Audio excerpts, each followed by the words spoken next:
Kwento ni Lola. Ang hukuman ni Mariang Sinukuan. Noong unang panahon, sa bundok ng Arayat sa Pampanga ay may nakatirang isang napakagandang diwata. Siya ay si Mariang Sinukuan. Siya ay sagisag ng isang napakabait at makatarungang diwata. Mayroon siyang hukuman kung saan nagtutungo ang mga tao at hayop para humingi ng payo at magsumbong kung sino man ang may nagawang mali. Isang araw, habang siya ay naglalakad sa kanyang kagubatan, ay narinig niyang umiiyak si Martenes. Kaya nilapitan niya ito. Martenes, bakit ka umiiyak? Kasi po, kanina umalis ako saglit para maghanap ng makakain pero pagbalik ko sa aking pugad ay basag na lahat ang aking mga pinakamamahal na mga itlog. Nadurog ang puso ng magandang diwata nang makita ang mga basag na itlog ni Martenes. Sabihin mo kung sino ang walang awang gumawa niyan at ng aking maparusahan. Si Kabayo po. May nakakita sa kanya na dumamba ng dumamba hanggang sa matapakan ang aking mga itlog. Kung ganun, ipatawag si Kabayo sa aking hukuman ngayon din. Maya-maya pa'y dumating si Kabayo sa hukuman. Kabayo, bakit ka dumamba ng dumamba at tinapakan ang pugad ni Martins, kaya nabasag ang kanyang mga itlog? Kasi po mahal na Sinukuan, nagulat ako nang biglang kumokak si Palaka habang lumulundag patungo sa akin. Habang ako'y nagpapahinga sa damuhan, bigla na lang sumulpot si Palaka at kokak ng kokak kaya ako'y nabigla. Kaya wala po akong kasalanan mahal na Sinukuan. Masyado ka namang magulatin. Sige, ipatawag na din si Palaka sa aking hukuman ngayon din. Palaka, bakit ka biglang kumukak at nabigla si Kabayo? Kaya naapakan niya ang pugad ni Martenis at nabasag ang kanyang mga itlog. Mahal na Sinukuan, wala po akong kasalanan. Narinig ko lang po ang sigaw ni Pagong na sunog, kaya po ako nagulat at napalundag patungo kay Kabayo. Natakot po ako eh. Bakit naman sumigaw si Pagong ng sunog? Wala namang nangyayaring sunog.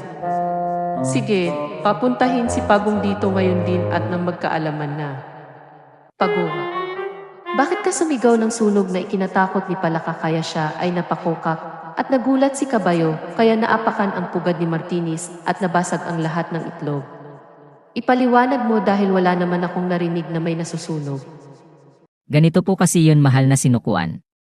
Habang ako'y naglilinis ng aking bahay, ay bigla na lang sumulpot si Alitaptap at gustong sunugin ang aking bahay. Nakita kong may dala siyang apoy papalapit sa akin, kaya ako'y napatakbo at humingi ng saklolo. Ito na lang kasi ang meron ako, at kung masusunog pa ito ay wala na ring saysay ang aking buhay. Kaya wala po talaga akong kasalanan mahal na Sinukuan. Kung magtuturuan lang kayo ay mapipilitan akong parusahan kayong lahat. Makinig kayo. Lahat kayo ay responsable sa inyong mga ginagawa. Hindi kayo dapat magpadalos-dalos kung hindi naman sigurado dahil maaring kapahamakan lang ang kahantungan. Papuntahin si Alitaptap dito sa hukuman ngayon din at nang maimbestigahan ko kung bakit may dala-dala siyang apoy. Mahal na Sinukuan, hayaan niyo po akong magpaliwanag. Habang ako'y nagpapahinga sa isang dahon ng puno, ay nakita kong si Lamok ay may bitbit na itak at gusto akong sugurin na hindi ko man lang alam anong nagawa kong kasalanan sa kanya. Bigla na lang niya akong pinag-initan at gustong itakin. Kaya alam kong hindi po ako nagkakamali magdala ng apoy panlaban sa mamatay insektong si Lamok. Aba, talagang walang gustong umamin sa inyo ha? Sige, papuntahin si Lamok dito at managot sa kanyang karahasang pagdadala ng itak sa aking kagubatan. Maya-maya pa ay dumating si Lamok na balisa. Lamok, bakit ka may dala-dalang itak sa aking kagubatan? Kaya si Alitaptap ay may bitbit na apoy at natakot si Pagong, kaya sumigaw siya ng sunog, kaya napakokak si Palaka at nagulat si Kabayo, kaya naapakan ang pugad ni Martenes at nabasag ang kanyang mga itlog. Nagkakagulo-gulo ang lahat ng hayop ng dahil sa'yo. Magpaliwanag ka ngayon din. Mahal na Sinukuan. Si Alimango talaga ang gusto kong gantihan dahil sinipit niya ang isa sa aking mga paa kaya dala-dala ko ang aking itak para kapag nakita ko siya ay makaganti na ako sa ginawa niya sa akin. Masyado kang marahas mag-isip, Lamok. Ang paghihiganti ay walang mabuting maidulot, bagkos ay magdudulot lang ito ng kapahamakan. Dapat pag-isipan mong mabuti bago ka gumawa ng hakbang kung hindi ka sigurado ano ang magiging resulta nito. Nasaan ba si Alimango? Mahal na sinukuan, pakinggan niyo po ang aking paliwanag. Natutulog po ako sa aking lungga nang biglang pumasok si Lamok na hindi man lang kumatok at nabigla lang po ako. Kaya ko nasipit ang kanyang paa. Madilim po kasi kaya hindi ko nakita na si Lamok pala yun. Dahil wala ni isa ang gustong magpakumbaba sa kanila, lahat sila ay pinarusahan ni Mariang sinukuan. Mula sa aking hukuman, ako'y nagpasyang ikaw Martenis. Mula ngayon sa itaas ka na ng puno gumawa ng pugad upang masiguro ang kaligtasan ng iyong mga itlog. Ikaw naman kabayo, mula ngayon ay lalayuan ka ng iyong mga kaibigan dahil makahiligan mo na ang dumamba at manipa. Ikaw naman palaka, dahil padalos-dalos ka at hindi nag-iisip.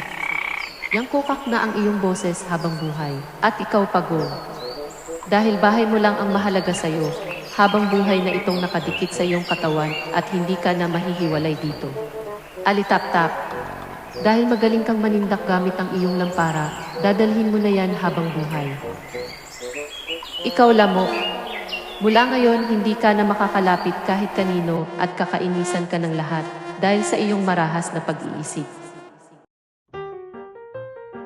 At ikaw Alimango ang pasimulo ng lahat ng kaguluhan dito. Dahil tagilid kang mag-isip, mula ngayon tagilid ka na din maglakad.